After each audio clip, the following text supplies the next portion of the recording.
In a bustling port city, a young black girl, living on the streets with her mentally ill mother, dreams of returning to school. She studies in secret outside the gates of a prestigious academy, where she meets the daughter of a wealthy tycoon. The two quickly become friends as the street girl begins to tutor the tycoon's daughter. One day the tycoon witnesses the scene. The young black girl has no idea her life and her mother's is about to change forever. Before we begin, tell me in the comments below, where are you from and what time are you listening to this story? We'd love to know. Scene start. The morning air in Cape Haven was a mixture of sharp salt from the docks and the sour scent of rotting fish.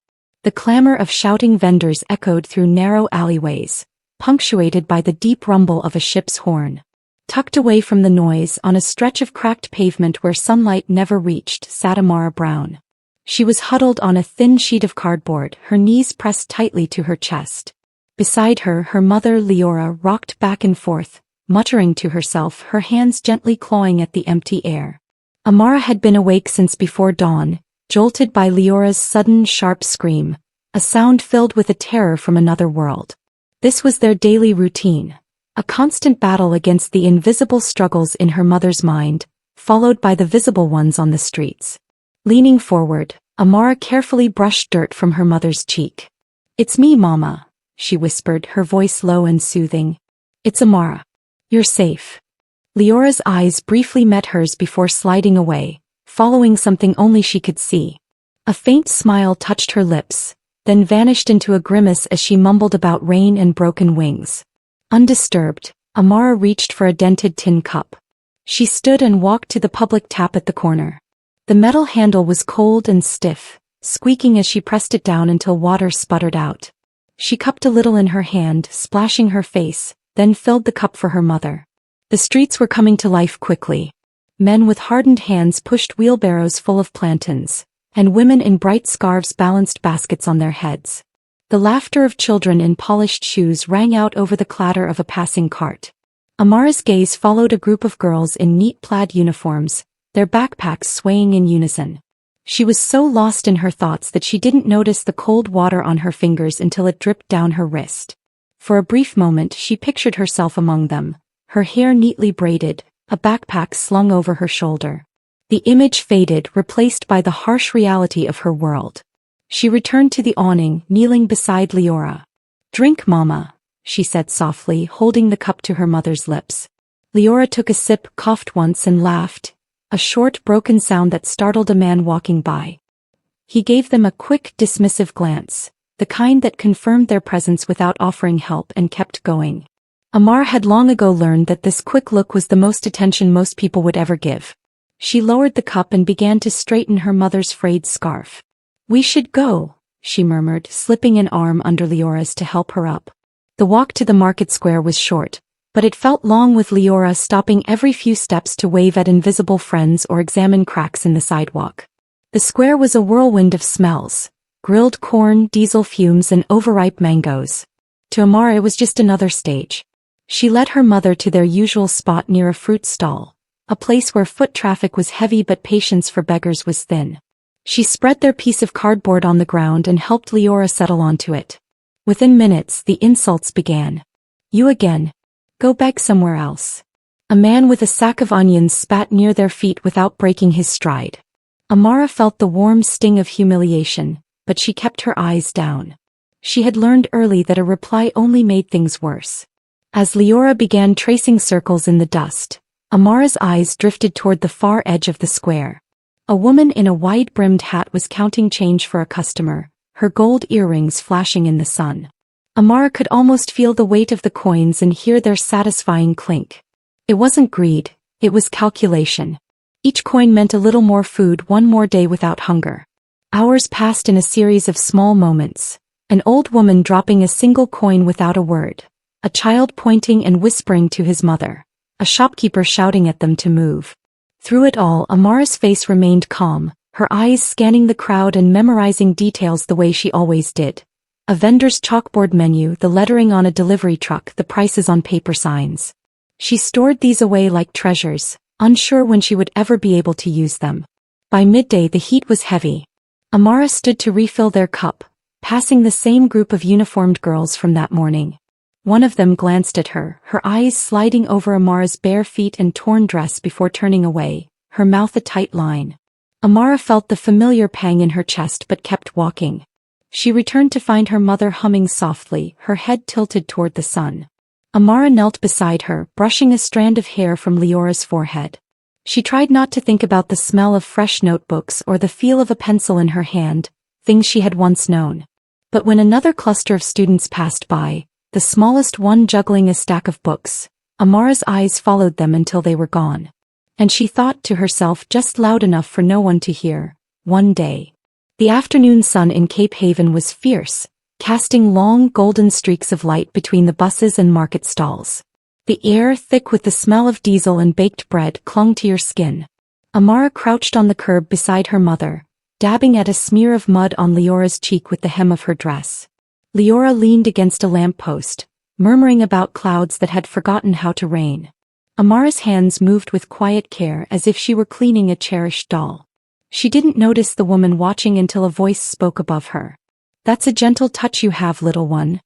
Amara looked up, her eyes meeting the warm, kind face of a woman in a floral apron.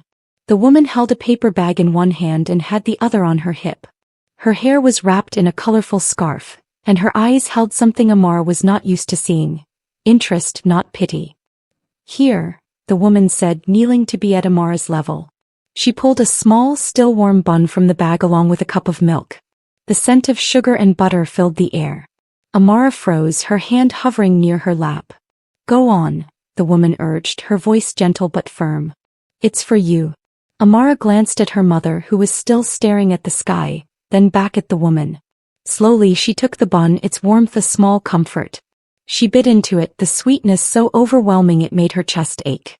The milk was a cool miracle in the heat. The woman smiled. "My name is Ruth. I have a bakery over there," she said, pointing to a small shop with a hand-painted sign and 2 benches. "And you?"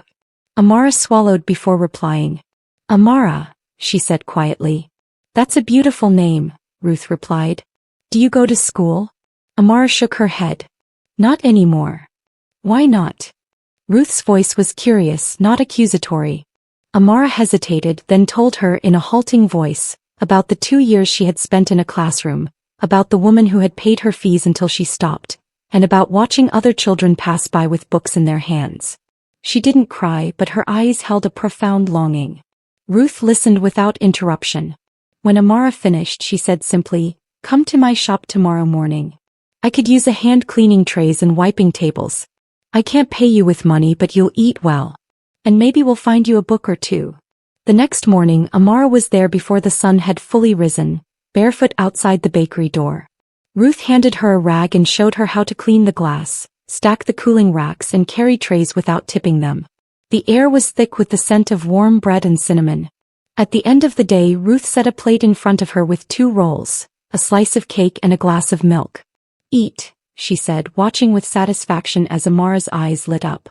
In the weeks that followed, the bakery became Amara's second home. She learned to scrub mixing bowls until they gleamed, sweep flour from the floorboards and serve tea without spilling. When the shop was quiet, Ruth would pull out a stack of children's books. "You can borrow this," she'd say. "Just don't let it get wet." Amara devoured them, her eyes flying over the words, memorizing entire passages. Months passed as Ruth watched the girl work and read. One evening, after closing, Ruth pulled a neatly folded plaid uniform from a paper bag. It was faded but clean with a crisp white collar. "I spoke to a friend at the public school," Ruth said, placing the uniform in Amara's hands. "They'll take you. I've paid for the first term." Amara held the uniform to her chest, her throat tight. "Thank you," she whispered. "Don't thank me," Ruth replied. "Just do your best." On her first day, Amara walked into the classroom with her chin held high and her heart pounding. The uniform itched and her shoes pinched, but she barely noticed. She answered questions before others had raised their hands, memorized poems after a single reading, and filled the margins of her notebooks with sums and words she had overheard. Teachers began to talk about her, calling her a quick study with unnatural speed. By the end of the term, she was at the top of her class. Then one afternoon, Ruth didn't come to the shop. The door was locked, the windows dark. The next day the same. On the third day, a neighbor told Amara in a hushed voice that Ruth had collapsed in her kitchen, was taken to the hospital and never returned. The news hit Amara like a physical weight. She went to school the next day but her teacher called her aside after class. "Your fees for next term haven't been paid," he said, his tone brisk. "Without them you can't continue." Amara stared at him. "I can work," she began. But he shook his head. "It's not possible." A week later she stood outside the school gate in her uniform, watching her classmates file in. The morning air was cool and she could hear the scraping of chairs inside. She didn't cry. She kept her eyes fixed on the doorway until the last child had gone inside, then she turned and walked away. But as she walked, her mind was already working. She would not wait for another Ruth.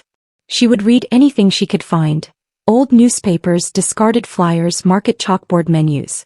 She would write numbers in the dust and copy letters on scraps of cardboard. She would create her own classroom wherever she could. The streets of Cape Haven had taken many things from her, but they would not take that. The walls of St. Clair Academy stood high and pristine against the bright Cape Haven sky, their white paint gleaming. Iron gates, taller than any man, were guarded by 2 security guards with radios clipped to their belts.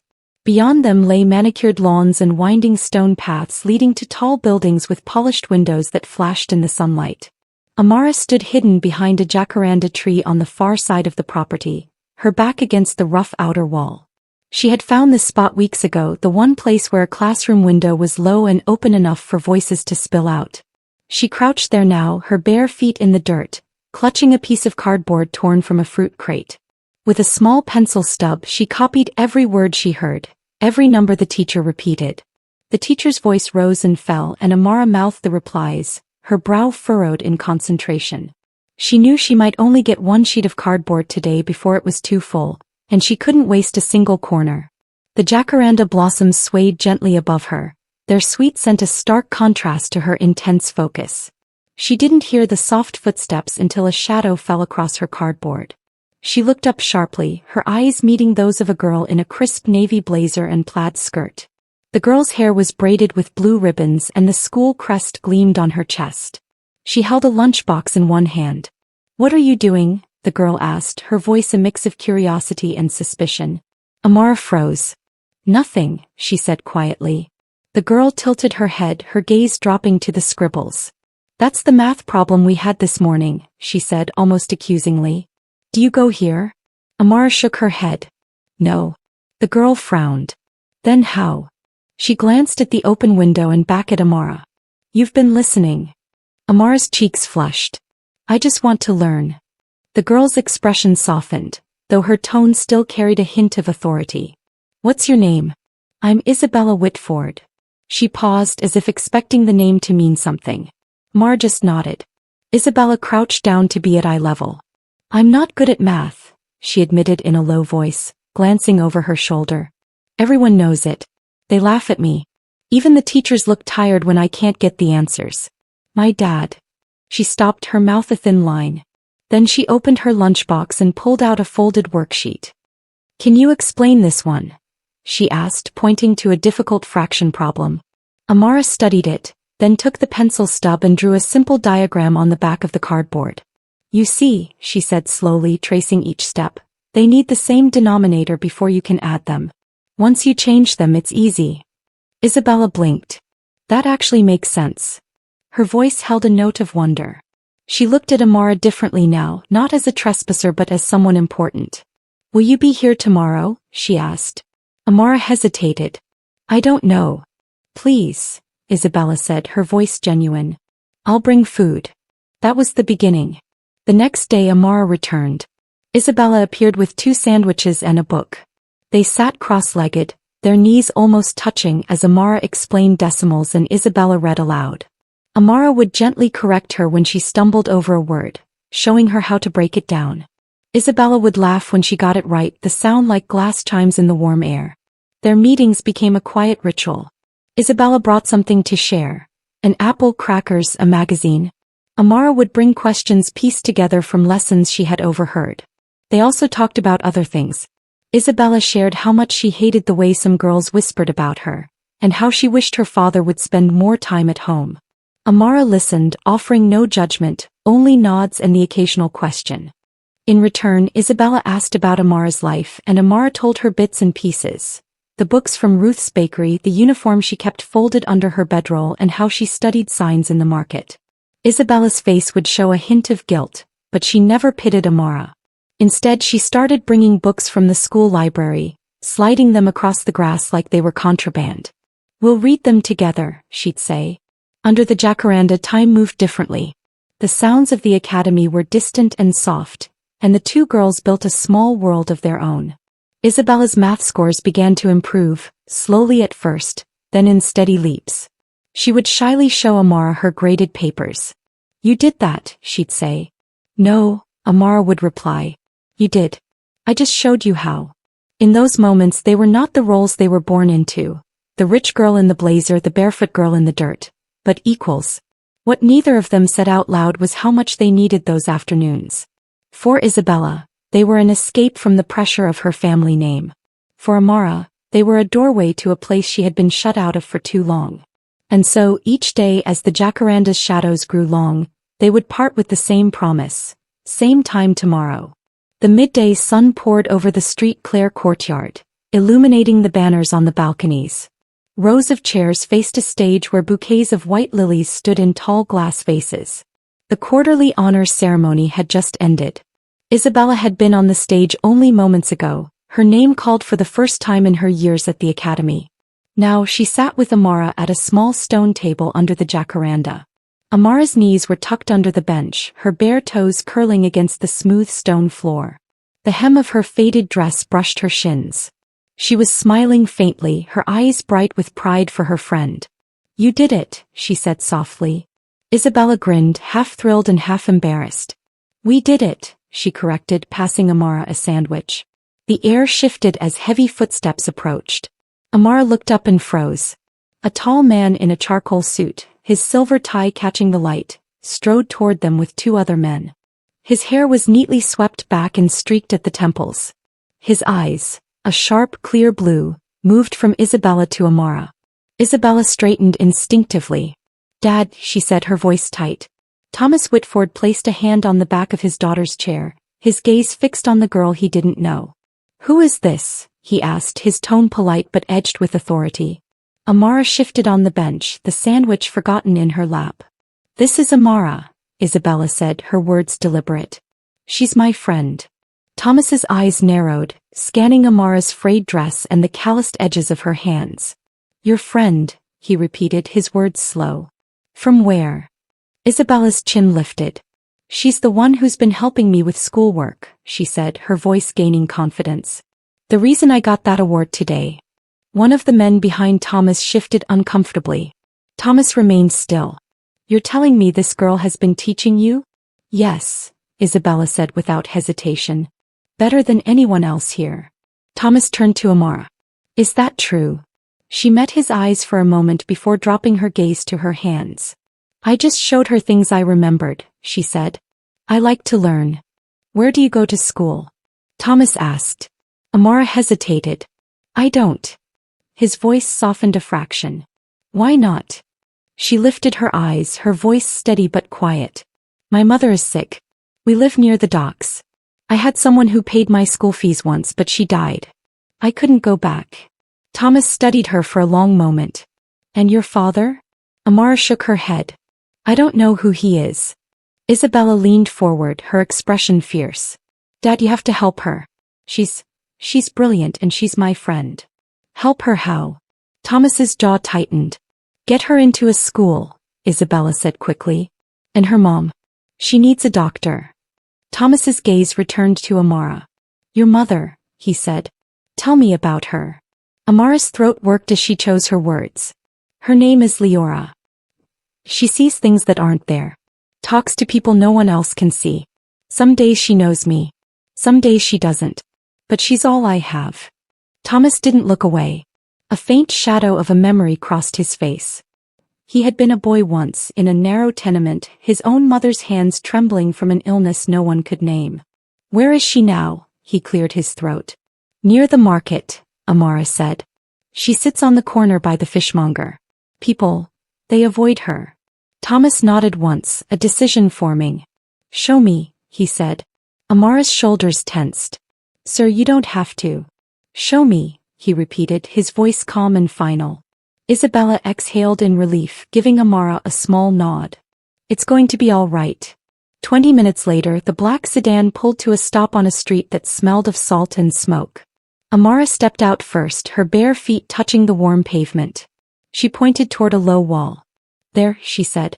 Leora sat hunched, her hair a wild halo around her face, her hands moving in restless circles. She was humming to herself, her gaze fixed on something only she could see. Thomas walked toward her slowly, his polished shoes clicking on the cracked sidewalk. He crouched down to her level, the expensive fabric of his suit brushing the dirt. "Ma'am," he said softly. Leora's head snapped toward him, her eyes wide. "You have the key," she whispered urgently. "Don't lose it or the door will close." Thomas glanced at Amara, who stood a few feet away, her fingers twisting in her dress. "This is your mother?" he asked quietly. Amara nodded. She's having a good day," she murmured, though her voice wavered. Thomas looked back at Leora, then over his shoulder to one of the men. "Call Dr. Jennings. Tell him we need an evaluation here today, and have the car ready to take her to the clinic." The man immediately pulled out his phone. Amara's eyes widened. "Sir, I can't pay." "I didn't ask you to," Thomas interrupted, his tone firm but not unkind. "Your mother needs help. I know someone who can give it." He straightened up, brushing dust from his trousers. "I'll see what can be done about you as well. But I don't make decisions quickly. I watch, I listen, and then I choose. So I'll be watching, Amara." She swallowed hard, unsure whether to feel fear or hope. "Yes, sir," she said. As Leora was gently guided to the waiting car, Amara walked beside her, her hand resting on her mother's arm. She glanced at Thomas, catching a faint crease in his brow that told her he was thinking about something far beyond this street. And though nothing had been promised, his presence felt like the beginning of a door opening. The first time Leora looked at her and said her name, Amara almost didn't believe it. It was a quiet afternoon at the clinic, sunlight spilling across the white-tiled floor. Leora had been sitting in a chair, her fingers tracing patterns on the armrest. Amara was reading a history book Thomas had sent over when she heard it. A soft, unsure, "Amara." She lifted her head so fast the book slid to the floor. Her mother's eyes were clearer than she had seen them in years, the fog thinning just enough for recognition to show through. "Yes, Mama," Amara whispered, her throat tight. "It's me." Leora's hand reached for hers, warm and trembling, holding on as if she might drift away again if she let go. The moment didn't last long. The confusion returned minutes later. But it was enough to tell Amara that the treatment was reaching her mother in small, precious ways. Thomas had kept his word without ceremony. A week after the clinic visit, a letter arrived from Street Clare Academy with his signature and the school seal. A full scholarship, books and uniforms included, starting immediately. He had explained it in his measured way, saying he believed in investing where potential is proven. But he also insisted that her mother remain nearby so Amara could see her often. "You don't lose your roots when you grow," he had told her. "You carry them." Moving into the Whitford house was like stepping into another country. The air smelled of polished wood and fresh flowers, and the floors were smooth under her bare feet until a maid placed a pair of soft slippers in her hands. Isabella showed her the room they would share, 2 beds side by side under a wide window. "We'll make it our own," Isabella said, already stacking books on the desk. Their routines intertwined naturally. Morning walks to school, evenings at the desk going over lessons, trading questions and challenges until one of them yawned first. Amara worked harder than she ever had, not because she was told to, but because she knew the cost of being there. She still visited her mother every weekend, bringing drawings, stories from class, and sometimes a jar of honey biscuits like the ones Ruth had once made. On days when Leora was more present, they would talk softly, Amara filling the silences with details about her studies and how she and Isabella had started tutoring 2 younger students after school. As months passed, the scholarship was no longer just a gift. It was something she was determined to honor. She joined the debate team, her quick mind and clear speech catching the attention of teachers. Isabella's grades rose steadily, the old smirks from her classmates replaced by a respect they didn't always know how to voice. The day of the spring assembly arrived, the smell of blooming jacaranda drifting across the courtyard. Students in crisp uniforms filled the rows of chairs. Amara sat on stage beside the other honorees, her hands clasped in her lap, the speech she had written neatly folded on the table. When her name was called, she rose and walked to the microphone, the weight of the room settling on her shoulders in a way that felt steady, not heavy. She began with gratitude, but soon her voice found a different rhythm. She spoke of doors that had once been closed, of the people who had chosen to open them, and of what it meant to step through, carrying the hopes of those who had believed in you. She mentioned Ruth's kindness, how a warm bun and a listening ear were the first seeds of change. She spoke of her mother, still in treatment, still fighting her way back, and how love doesn't fade when tested, it only grows deeper roots. She ended with a promise. She would use every lesson, every book, every chance not just for herself but to reach back for someone else one day. The applause rose in a wave, filling the hall. After the ceremony, Amara found Isabella waiting with a grin and 2 cups of lemonade. They crossed the lawn toward the jacaranda tree. Leora was there in a wheelchair, her eyes calmer than Amara had seen them in months, her hands resting quietly in her lap. Isabella spread a blanket on the grass, and the 3 of them settled under the blossoms, the purple petals drifting down like slow rain. Amara leaned back, feeling the rough bark at her shoulder, the warmth of her mother's hand in one of hers and Isabella's in the other. For a long time none of them spoke. The city noise seemed far away, and the tree's shade felt like a circle drawn just for them. Amara knew her mother's recovery was not certain, that her own work had only just begun. But the path ahead no longer felt impossible. It felt like a road she could walk step by step with the people who mattered most beside her. Join us to share meaningful stories by hitting the like and subscribe buttons.